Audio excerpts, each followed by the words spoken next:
Hello guys, welcome back to my YouTube channel. ನಿಮಗೆ ಗೊತ್ತಿರೋ ಹಾಗೆ ಮದುವೆ ಸಂಭ್ರಮ ಶುರುವಾಗ್ತಾ ಬಂತು.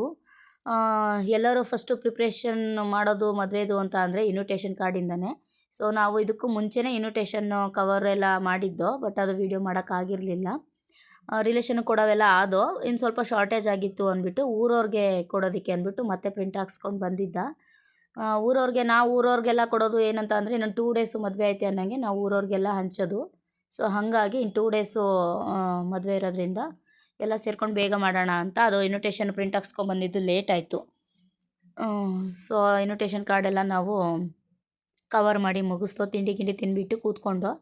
ಅದಾದಮೇಲೆ 2 ಟೈಮು ರಿಸೆಪ್ಷನ್ ಇರೋದ್ರಿಂದ ನೈಟು ಮತ್ತು ಮಾರ್ನಿಂಗು 2 ಸಲ ರಿಸೆಪ್ಷನ್ ಇತ್ತು. ಸೊ ಹಾಗಾಗಿ ಬಟ್ಲು ಮತ್ತು ಪ್ಲೇಟ್ಸು ತಂದಿದ್ದು ಲೇಡೀಸ್ಗಳಿಗೆ ಕೊಡೋದಕ್ಕೆ. ಬಾಯ್ಸ್ಗೆ ಆರೆಂಜ್ ತಂದಿದ್ದು, ಅದು ಇನ್ನೂ ಬಂದಿರಲಿಲ್ಲ. ಸೊ ಬಂದಿದ್ದರೆ ಅದನ್ನು ಕವರ್ ಮಾಡ್ಬೋದಿತ್ತು. ಹಾಗೆ ನನ್ನ ಮಗಳು ನಾನು ಹೆಲ್ಪ್ ಮಾಡ್ತೀನಿ ಮಾವನ ಮದುವೆಗೆ ಅಂದ್ಬಿಟ್ಟು ಅವಳು ಚಾಕ್ಲೇಟ್ ಎಲ್ಲ ಹಾಕ್ತಾಯಿದ್ಲು. ನನ್ನ ಮಗಳಿಗೆ ಖುಷಿ ಕೆಲಸ ಮಾಡೋದು ಅಂತ ಅಂದರೆ, ಎಲ್ಲರ ಜೊತೆ ಕೂತ್ಕೊಂಡು ಕೆಲಸ ಮಾಡೋದು, ಮಾತಾಡ್ತಾ ಇರೋದು ಕೂತ್ಕೊಂಡು ನೋಡೋದು, ಆ ಥರ ಎಲ್ಲ ಖುಷಿ ಅವಳಿಗೆ. ಸೊ ಹಾಗಾಗಿ ನಾನೇನು ಮಾಡಬೇಡ ಅಂತೇನೂ ಅನ್ನಲಿಲ್ಲ, ಮಾಡಲಿ ಕೂತ್ಕೊಂಡು ಅಂತ ಬಿಟ್ಟಿದ್ದೆ. ಅವಳು ಆಲ್ಮೋಸ್ಟು ಕವರ್ಗಳಿಗೆ ಚಾಕ್ಲೇಟ್ ಹಾಕಿರೋದೆಲ್ಲ ಅವಳೇನೆ ತುಂಬ. ನಮ್ಮ ಮಾವನ ಮಗಳು ಒಬ್ಬಳು ಇದ್ಲು, ಅವಳ ಜೊತೆ ಸೇರಿಕೊಂಡು ಇಬ್ಬರು ಸೇರ್ಕೊಂಡು ಕವರ್ ಮಾಡಿದ್ರು. ಸೊ ಹಾಗಾಗಿ ಊಟದ ಟೈಮ್ ಅಷ್ಟರೊಳಗೆಲ್ಲ ನಾವು ಪ್ಲೇಟ್ಸ್ ಎಲ್ಲ ಕವರ್ ಮಾಡಾಯಿತು, ಮತ್ತು ಇನ್ವಿಟೇಷನ್ನು ಎರಡನ್ನೂ ಕ್ಲಿಯರ್ ಮಾಡ್ದೋ. ನಮ್ಮ ಕಡೆ ಎಲ್ಲ ಹೀಗೇನೆ, ಹಳ್ಳಿ ಕಡೆಯಲ್ಲೆಲ್ಲ ಮದುವೆಗಳೆಲ್ಲ ಆದರೆ ಹೀಗೆ ಎಲ್ಲ ನಾವೇ ಮಾಡ್ಕೊಳ್ತೀವಿ. ನಿಮ್ಮ ಕಡೆ ಎಲ್ಲ ಹೆಂಗೆ ಮಾಡ್ತೀರೋ ನಮಗೆ ಗೊತ್ತಿಲ್ಲ. ಅಂದರೆ ನಾವು ಯಾರಿಗೂ ಏನೂ ವಹಿಸ್ಲಿಲ್ಲ, ತುಂಬ ರಿಲೇಟಿವ್ಸ್ ಇದ್ವಲ್ಲ. ಸೊ ಹಾಗಾಗಿ ಎಲ್ಲ ನಾವೇ ಮಾಡ್ಕೊಳ್ಳೋಣ ಅಂತ. ಅಂದರೆ ರಿಲೇಟಿವ್ಸ್ಗಳೆಲ್ಲ ಈಗ ಬರೋದು ಹೋಗೋದು ಸ್ವಲ್ಪ ಕಡಿಮೆ ಇರುತ್ತೆ. ಹಿಂಗೇನಾದ್ರು ಫಂಕ್ಷನ್ ಇಟ್ಟಾಗ ಮಾತ್ರ ರಿಲೇಟಿವ್ಸ್ ಎಲ್ಲ ಒಟ್ಟಿಗೆ ಸೇರೋದು. ಸೊ ಹಾಗಾಗಿ ಕೆಲಸ ಮಾಡ್ದಂಗೂ ಗೊತ್ತಾಗೋದಿಲ್ಲ, ಮತ್ತು ಕಷ್ಟ ಸುಖ ಏನೋ ಮಾತಾಡಿಕೊಂಡು ಆರಾಮಾಗಿ ಮಾಡ್ಬೋದು, ಖುಷಿನೂ ಇರುತ್ತೆ. ಸೊ ಹಾಗಾಗಿ ನಾವೇ ಎಲ್ಲ ಪ್ರಿಪ್ರೇಷನ್ ಮಾಡಿಕೊಂಡು. ಮದುಮಗ ಬಟ್ಟೆ ತೊಗೊಬಂದಿದ್ದು ನನಗೆ ತೋರಿಸೇ ಇರಲಿಲ್ಲ. ಸೊ ಹಾಗಾಗಿ ನಾನು ಇದೆಲ್ಲ ಕ್ಲಿಯರ್ ಆದಮೇಲೆ ಬಟ್ಟೆ ತೋರಿಸು, ಯಾವ್ದು ತೊಗೊಂಡಿದ್ದೀಯಾ ಅಂತ ಕೇಳಿದೆ. ಸೊ ಹಾಗಾಗಿ ಅವನು ಬಟ್ಟೆ ಎಲ್ಲ ತೋರಿಸ್ತಾ ಇದ್ದ.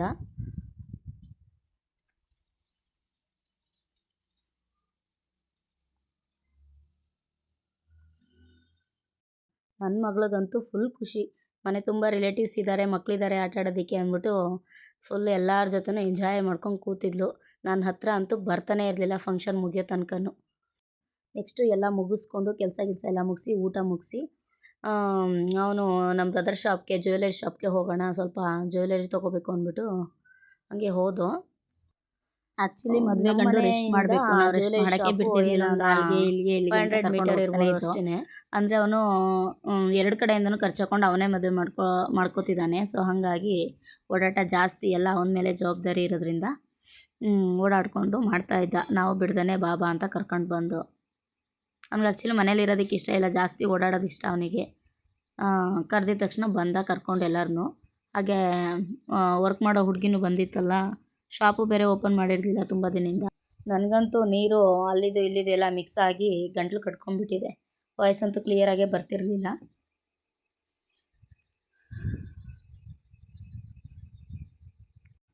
ಸೊ ಗೈಸ್, ಇದೆ ಒಂದು ಜ್ಯುವೆಲರಿ ಶಾಪು.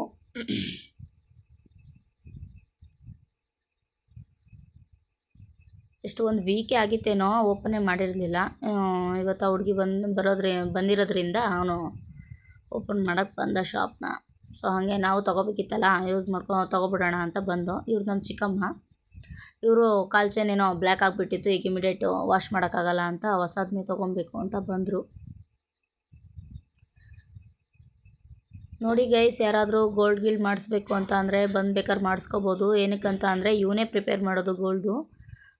ಇಲ್ಲೇ ನಿಮ್ಗೆ ಯಾವ ಡಿಸೈನ್ ಬೇಕು ಆ ಡಿಸೈನು ಅವನೇ ಮಾಡಿಬಿಟ್ಟು ಸೇಲು ಅವನೇ ಮಾಡೋದು. ಜ್ಯುವೆಲರಿ ಶಾಪ್ ಅಂತ ಅಂದರೆ ಬರೀ ಶೋಗೆ ಮಾತ್ರ ಇಟ್ಕೊಂಡಿಲ್ಲ, ಇವನೇ ಕೆಲಸನೂ ಕಲ್ತಿದ್ದಾನೆ, ಅದನ್ನು ಇಲ್ಲೇ ಇಟ್ಕೊಂಡಿದ್ದಾನೆ ಮಾಡೋ ಮಿಷಿನ್ಗಳೆಲ್ಲ. ನಿಮ್ಗೆ ಯಾವ ಡಿಸೈನ್ ಬೇಕು ಆ ಡಿಸೈನು ಇಲ್ಲೇ ಮಾಡಿಕೊಟ್ಬಿಟ್ಟು ನಿಮಗೆ ಮಾಡಿಕೊಡ್ತಾನೆ. ಆರ್ಡ್ರ್ ಬೇಕಾದ್ರೆ ಇಲ್ಲಿ ಕೊಡ್ಬೋದು. ಇಲ್ಲಿ ಆರ್ಡ್ರ್ ಕೊಟ್ಟರೆ ಏನು ಬೆನಿಫಿಟ್ ಅಂತ ಅಂದರೆ, ನಿಮಗೆ ಬೇಕಾದರೆ ಮೇಕಿಂಗ್ ಚಾರ್ಜಲ್ಲಿ ನಿಮಗೆ 5% ಡಿಸ್ಕೌಂಟ್ ಮಾಡಿ ನಿಮಗೆ ಅಮೌಂಟ್ ಕಡಿಮೆ ಮಾಡಿ ಮಾಡಿಕೊಡ್ತಾನೆ. ಅಂದರೆ ಆಲ್ಮೋಸ್ಟ್ ಈಗ ಬೇರೆ ಕಡೆ ಎಲ್ಲ ಜ್ಯುವೆಲರಿ ಶಾಪ್ಗಳೆಲ್ಲ ಬರೀ ಶೋಗೆ ಮಾತ್ರ ಇಟ್ಟಿರ್ತಾರೆ ಗೋಲ್ಡು. ಬಂದು ನಿಮ್ಗೆ ಯಾವ್ದು ಬೇಕದು ರೆಡಿ ಗೋಲ್ಡು ತೊಗೊಂಡು ಹೋಗ್ಬೋದು. ಇಲ್ಲಿ ಹಾಗಲ್ಲ, ಇವನೇ ಆರ್ಡ್ರ್ ಕೊಟ್ಟರೆ ಇಲ್ಲೇ ಮಾಡಿಕೊಡ್ತಾನೆ. ಈ ಶಾಪ್ ಓಪನ್ ಮಾಡಿ ಹಬ್ಬಬ್ಬ ಅಂದರೆ ಒಂದು 8-9 ಮಂತ್ಸ್ ಏನೋ ಆಯ್ತು ಅನಿಸುತ್ತೆ. ಸೊ ಹಾಗಾಗಿ ಜಾಸ್ತಿ ಕಲೆಕ್ಷನ್ ಇಲ್ಲ. ಇವಾಗೆಲ್ಲ ತಂದು ಇಡ್ತಿದ್ದಾನೆ. ಸೊ ಅದರಲ್ಲಿ ನಮ್ಗೆ ಯಾವ್ದು ಬೇಕೋ ತಗೊಳ್ಳೋಣ ಅಂತ ಬಂದು ಇವತ್ತು. ನನಗೆ ರೇಷ್ಮೆ ಸೀರೆ ಸ್ವಲ್ಪ ಲಾಂಗ್ ಚೈನ್ ಇಷ್ಟಪಡ್ತೀನಿ, ನೆಕ್ಲೆಸ್ ಟೈಪ್ ಹಾಕ್ಕೊಳ್ಳೋದಿಲ್ಲ. ನಂದು ಫೇಸು ಸ್ವಲ್ಪ ಸ್ಕ್ವೇರ್ ಟೈಪ್ ಇರೋದ್ರಿಂದ ನನಗೆ ನೆಕ್ಲೆಸ್ ಹಾಕ್ಕೊಂಡ್ರೆ ಸೆಟ್ ಆಗಲ್ಲ ಅಂತ ನಾನು ಆಲ್ಮೋಸ್ಟ್ ಯಾವಾಗ್ಲೂ ಲಾಂಗೇ ಹಾಕ್ಕೊಳ್ಳೋದು. ಸೊ ಹಾಗಾಗಿ ನಾನು ಲಾಂಗ್ ಚೈನ್ ನೋಡ್ತಾ ಇದ್ದೆ. ಹಾಗೆ ನಮ್ಮಮ್ಮನೂ ಒಂದು ಸ್ವಲ್ಪ ಬೇರೆ ಥರ ಚೈನ್ ತೊಗೊಂಡು ಬಾ ಅಂತ ಹೇಳಿತ್ತು, ಅದಕ್ಕೆ ಅದನ್ನು ಹಾಗೆ ನೋಡ್ತಾ ಇದ್ದೆ.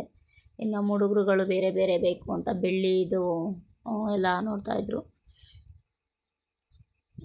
ಇವನ ಹತ್ರ ರೆಡಿಮೇಡು ಸಿಗ್ತವೆ ಮತ್ತು ಗೋಲ್ಡು ಇದೆ. ರೆಡಿಮೇಡು ತಂದಿಟ್ಟಿದೆ. ಸೊ ಅದರಲ್ಲಿ ನಾನು ಅಮ್ಮನಿಗೆ ಒಂದೆರಡು ತೊಗೊಳ್ಳೋಣ ಅಂದ್ಬಿಟ್ಟು ನೋಡ್ತಾ ಇದ್ದೆ. ನಮ್ಮ ಚಿಕ್ಕಮ್ಮವರೆಲ್ಲ ಕಾಲು ಚೈನ್ ತೊಗೊಂಡ್ರು. ನನಗೆ ಇದು ಭಾಳ ಇಷ್ಟ ಆಯಿತು ಲಾಂಗ್ ಚೈನು. ಅದಕ್ಕೆ ಪರ್ಫೆಕ್ಟಾಗಿ ಸೆಟ್ ಆಗುತ್ತೆ ನನ್ನ ರೇಷ್ಮೆ ಸೀರೆಗೆ ಅಂದ್ಬಿಟ್ಟು ನಾನು ಇದನ್ನು ಚೂಸ್ ಮಾಡಿದೆ. ಹಾಗೆ ಬ್ಯಾಂಗಲ್ ಬೇಕಿತ್ತು, ಬ್ಯಾಂಗಲ್ ನೋಡೋಣ ಅಂತ ನೋಡಿದೆ. ನನಗೆ ಬೇಕಾದ ಥರ ನನಗೆ ಸಿಗಲಿಲ್ಲ. ಸೊ ಹಂಗಾಗಿ ಬೇರೆ ಕಡೆ ತೊಗೊಳ್ಳೋಣ ಅಂದ್ಬಿಟ್ಟು ಬೇಡ ಅಂತ ಸುಮ್ಮನಾದೆ.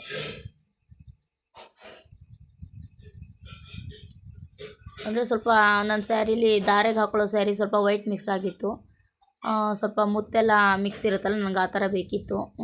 ಅದಕ್ಕೆ ನಾನು ಇಲ್ಲಿ ಬ್ಯಾಂಗಲ್ ನನಗೆ ಇಷ್ಟ ಆಗಲಿಲ್ಲ, ಅದಕ್ಕೆ ಯಾವುದು ತೊಗೊಳ್ಳಿಲ್ಲ. ಇನ್ನು ಅವರೆಲ್ಲ ಬೇರೆ ಬೇರೆ ಎಲ್ಲ ತೊಗೊಂಡ್ರು. ನಮಗೆ ಚಿನ್ನ ಬೆಳ್ಳಿ ನೋಡೋ ಖುಷಿ, ಆದರೆ ನನ್ನ ಮಗಳಿಗೆ ಮೀನಲ್ಲಿ ಆಟಾಡೋದೇ ಖುಷಿ. ಅವ್ರ ಮಾವನ ಇಟ್ಕೊಡು ಮಮ್ಮ ಅದ್ರ ಜೊತೆ ಆಟಾಡ್ತೀನಿ ಅಂತ ಇದ್ಲು. ಸೊ ಹಾಗಾಗಿ ಅವನು ಚಿಕ್ಕದಾಗೊಂದಲ್ಲೇ ಫಿಶ್ ಟ್ಯಾಂಕ್ ಇಟ್ಟಿದ್ದಾನೆ. ಅದು ಮೀನು ಸಿಗ್ತಾಯಿಲ್ಲ, ನನ್ನ ಮಗಳು ಬಿಡ್ತಾಯಿಲ್ಲ, ನನಗೆ ಬೇಕು ಅಂತ ಹಠ ಮಾಡ್ತಿದ್ಲು. ಲಾಸ್ಟ್ಗೂ ಒಂದು ಹಿಡ್ದ, ಅದು ಜಾರೋಗ್ತಾ ಇತ್ತು ಅಂದ್ಬಿಟ್ಟು. ಅಂದರೆ ಅಲ್ಲಿ ಇನ್ನೊಂದು ದೊಡ್ಡ ಫಿಶ್ ಇದೆ, ಅದು ಸಣ್ಣ ಮೀನುಗಳು ಹಾಕಿದ್ರೆ ಎಲ್ಲ ತಿನ್ಕೊಂಡ್ಬಿಡುತ್ತೆ. ನಾನು ಅವ್ನಿಗೆ ಹೇಳ್ತಾನೆ ಇದ್ದೀನಿ ಅದೊಂದು ತೆಗ್ದಾಕು ಅಂತ, ಬಟ್ ಅವ್ನು ಕೇಳ್ತಿಲ್ಲ. ಎಲ್ಲ ಫಿಶ್ಶು ಅದೊಂದು ತಿನ್ಕೋತಾನೆ ಇತ್ತು. ಅದರಲ್ಲಿ ಇನ್ನೊಂದು ಕಚ್ಚದೇ ಇರೋದನ್ನ ಇಟ್ಕೊಡ್ತಾ ಇದ್ದ, ಅದು ಸಿಗ್ತಾಯಿಲ್ಲ, ನನ್ನ ಮಗಳು ಬಿಡ್ತಾಯಿಲ್ಲ. ಲಾಸ್ಟ್ಗೆ ಅವನು ಇಟ್ಕೊಟ್ಟ. ಅದಕ್ಕೆ ಕಿಸ್ ಎಲ್ಲ ಮಾಡ್ಕೊಂಡು ಟೈಮ್ ಪಾಸ್ ಮಾಡ್ಕೊಂಡು ನಾವು ಒಟ್ನಲ್ಲಿ ಪರ್ಚೇಸ್ ಮಾಡೋ ತನಕನೂ ಅವಳು ಫಿಶಲ್ಲಿ ಆಟ ಆಡ್ಕೊಂಡಿದ್ಲು, ನಮಗೆ ಯಾವುದೇ ಟೆನ್ಷನ್ ಕೊಡ್ದಂಗೆ.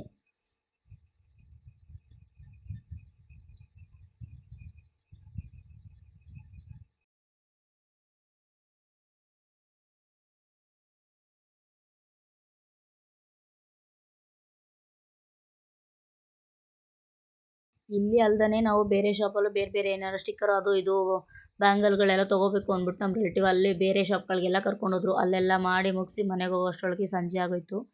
ಸಂಜೆ ಸ್ವಲ್ಪ ಹೊತ್ತು ಹಾಗೆ ರೆಸ್ಟ್ ಮಾಡಿ ನೈಟ್ ಊಟ ಎಲ್ಲ ಮುಗಿಸಿ ನನಗೆ ನನ್ನ ಸಿಸ್ಟರ್ ಒಬ್ಬಳು ನಂಗೆ ಮೆಹಂದಿ ಬಿಟ್ಕೊಡಕ್ಕ ಅಂತ ಅಂದ್ಲು. ನನಗೆ ಬಿಟ್ಕೊಳಕ್ಕೆ ನನಗೆ ಇಂಟ್ರೆಸ್ಟ್ ಇಲ್ಲ, ಬೇರೆಯವ್ರಿಗಾದರೆ ಬಿಟ್ಕೊಡ್ತೀನಿ. ಸೊ ಹಂಗಾಗಿ ಅವಳಿಗೆ ಮೆಹಂದಿ ಎಲ್ಲ ಬಿಟ್ಟು ಮಲಗಿದ್ದೆ. ನಾವು 12 ಗಂಟೆ 1 ಗಂಟೆ ಆಗೋಯ್ತು. ಅಲ್ಲಿ ತುಂಬ ಜನ ಇರೋದ್ರಿಂದ ನಮ್ಮ ಮನೆಗೆ ಸ್ವಲ್ಪ ಜನ ಬಂದರು ಮಲ್ಕೊಳ್ಳೋದಕ್ಕೆ. ಇನ್ನು ನಾಳೆ ಎಲ್ಲೋ ಶಾಸ್ತ್ರ ಇದೆ. ಸೊ ಬೇಗ ಎದ್ದು ನಾಳೆ ಎಲ್ಲೋ ಶಾಸ್ತ್ರಕ್ಕೆ ಪ್ರಿಪ್ರೇಷನ್ ಆಗಬೇಕಿತ್ತು. ಸೊ ಹಂಗಾಗಿ ಎಲ್ಲ ಹೋಗಿ ದಬಾಕೊಂಡು ಮಲ್ಕೊಂಡು. ಸೊ ಇವತ್ತಿನ ವ್ಲಾಗು ಕಂಪ್ಲೀಟ್ ಇದಾಗಿತ್ತು ಗೈಸ್. ಇವತ್ತಿನ ವಿಡಿಯೋ ನಿಮ್ಗೆ ಇಷ್ಟ ಆಯಿತು ಅಂತ ಅಂದ್ಕೊಳ್ತೀನಿ. ಪ್ಲೀಸ್ ಸಬ್ಸ್ಕ್ರೈಬ್ ಮಾಡಿ ಗೈಸ್, ನೋಡಿದವರೆಲ್ಲ. ಬಾಯ್.